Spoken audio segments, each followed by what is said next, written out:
नमस्कार, जय डुग्गर जय मां बोली। तुस दिक्खा करदे गुलिस्तान डोगरी खबरें की ते आऊं मौत उंदे कन्नै प्रियंका चौधरी। गल करचो जे करिए जम्मू दे बच्चें दी ते खास तौर पर जम्मू दी धीएं दी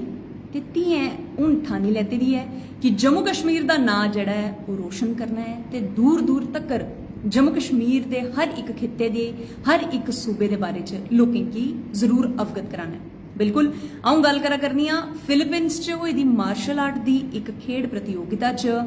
सिल्वर मैडल हासिल करिए सोपोर दी इक धी रौनक रियाज होरें जम्मू कश्मीर की एक गौरव प्रदान किया है, एक गर्व प्रदान किया है ताकि अस उनके पर नाज करी सकन, अस उनके पर फकर महसूस करी सकन ते जम्मू कश्मीर का नां उत्थे तक ले जाने च उनका एक बड़ा बड़ा योगदान है, उनकी माता का बड़ा बड़ा योगदान है। तो किस चाली कन्नै उन्हें जम्मू कश्मीर का नां रोशन किया है, ये किया है हर कोई सोपोर च उनकी तारीफ करा करता है, सिफत करा करता है, गला करता है कि इस धी ने कुदे ना कुदे जम्मू कश्मीर का नां जिहड़ा है वो रोशन किया है। फिलीपींस थमां वापस परतोई दी सोपोर पुज्जिए रौनक रियाज होरें अप्पू गलाया कि मौजूदा समय च हालांकि जेकर हून दी गल करचो ते कुड़ियां हर एक खित्ते च हर एक क्षेत्र च अपनी प्रतिभा दे जेहड़े झंडे ने वो जेहड़े ने वो गाड़ा करदियां ने ते आत्म रक्षा गित्ते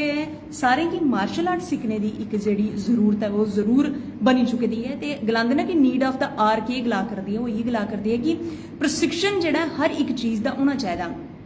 तां फ्ही वो मार्शल आर्ट्स का ही कहनी होवे, क्योंकि जे अस एक तरफ महसूस करने होने तो उम्मीद रखने होने कि एक महिला की एक कुड़ी की रसोई च रुट्टी बनाना आना चाहिए तो फिर क्या नहीं उसी आत्म रक्षा के जोड़े गुर ने वो भी आने चाहिए ना। तो रौनक रियाज और जी सोपोर की रहने वाली ना उन्हें एक बड़ा अच्छा मैसेज दिता है कि हर एक खित्ते च जम्मू कश्मीर की धियां न जड़ियाँ वो अपना नां रोशन करा करदी न। रौनक रियाज होरें की गुलिस्तान खबरें की तरफों साढ़े इस पूरे चैनल की तरफों मतियां मतियां मुबारक। अस भी उन्हेंगी मुबारकबाद देगे, उनके परिवार वाले की मुबारकबाद देगे ते उनके थमां यही उम्मीद करके कि अगे भी वो जम्मू कश्मीर की गौरव प्रदान करने का मौका जोड़ा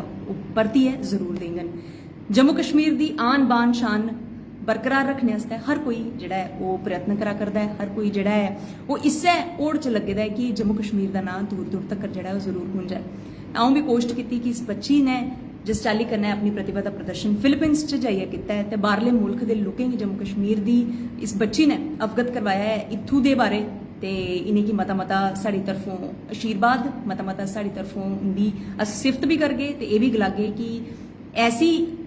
एक मौका जड़ा है ऐसा मौका ये परतिए जम्मू कश्मीर की जरूर देन। फिलहाल उन्हें थोड़ी तक तुम मिगी इजाजत दो, आऊँ परतिए तुंदे कन्नै मलाटी करगी किश होर नवां विशे लेइयै किश होर नवां टॉपिक लेइयै। फिलहाल दिओ इजाजत, जे तुसें गी वीडियो पसंद आई तो जरूर लाइक करो, घर परिवार सगे सरबंधी कन्नै दोस्तें मित्रें कन्नै जरूर शेयर करो ते सोपोर दी बेटी की सोपोर दी धी की जरूर जड़ा है उसकी सिफत करिए उसकी आशीर्वाद जड़ा जरूर दो। इजाजत, धन्यवाद, जय डुग्गर जय मां बोली।